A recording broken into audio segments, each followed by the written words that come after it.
क्या ड्रामा हो रहा है एक या क्या है एक फिल्म के अंदर, बट वो पूरी फिल्म वो नहीं है। तो हमने वही, मैंने बहुत सारे इंटरव्यूज में मैंने क्लैरिफाई भी किया है कि जो ब्राह्मण समाज को लगता है कि ये उनके खिलाफ है, वो कितने गलत है वो सिर्फ फिल्म देखने के बाद ही पता लगेगा। मैं खुद एक ब्राह्मण हूँ और मैं समझता हूँ कि मेरे से ज़्यादा स्ट्रॉन्ग ब्राह्मण बहुत कम ही होंगे, कि उसके कारण मैं अभी यहाँ बोलने वाला नहीं हूँ, लेकिन मैं क्लेम करता हूँ और मैं ब्राह्मण कम्युनिटी को नीचा नहीं दिखाऊंगा।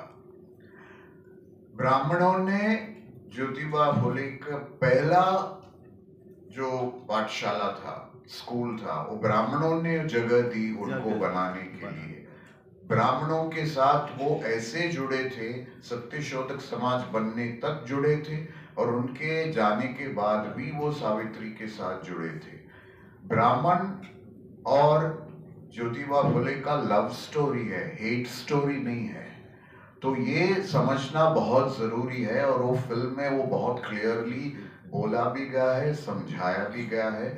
तो मैं समझता हूँ कि एक बार ब्राह्मण ये फिल्म देखेंगे, और जो भी लोग इसका विरोध कर रहे हैं वो जब देखेंगे उनको पता होगा कि कितना बैलेंस्ड है हमारी फिल्म, क्योंकि किसी के खिलाफ जाने वाली बात है नहीं। ये कुछ चीजों को जो नीचे गिरा हुआ है उसको उठाने वाली बात है, दूसरे जो ऊपर है उसको नीचे लाने वाली बात नहीं है। सबसे पहले तो मुझे लगा कि मैं बहुत ही भाग्यशाली कलाकार हूँ जिसे ये किरदार निभाने का मौका मिला। मेरे लिए बहुत बड़ी बात है।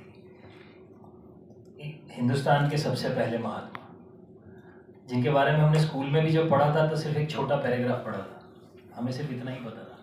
इनके जीवन के बारे में इतना डिटेल में जानने का मौका मिला इस फिल्म के थ्रू। बहुत सारी ऐसी बातें थी जिससे मैं खुद को जोड़ पाया, पर कहीं ना कहीं मुझे ऐसा लग रहा था मैं थोड़ा अलग तरह से खुद को जोड़ पाया कि इनका एक जो सेल्फलेस अप्रोच था कि खुद का, अपने परिवार का ना सोच के उन्होंने समाज का और भविष्य के बारे में सोचा और अपना पूरा जीवन उसी में उन्होंने कुर्बान कर दिया या बलिदान दे दिया, पर उसी में पूरा जीवन झोंक दिया था उन्होंने। और इतने नीडर लोग उस समय में होना शायद किसी कहानी से कम नहीं लगता हमें।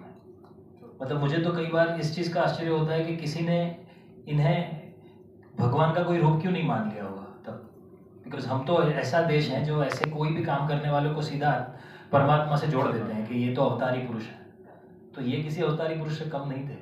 तो मुझे दुख इस बात का था कि शायद ऐसी हिम्मत, ऐसी नीडरता, ऐसा सेल्फलेस अप्रोच आज हम में से किसी में नहीं है।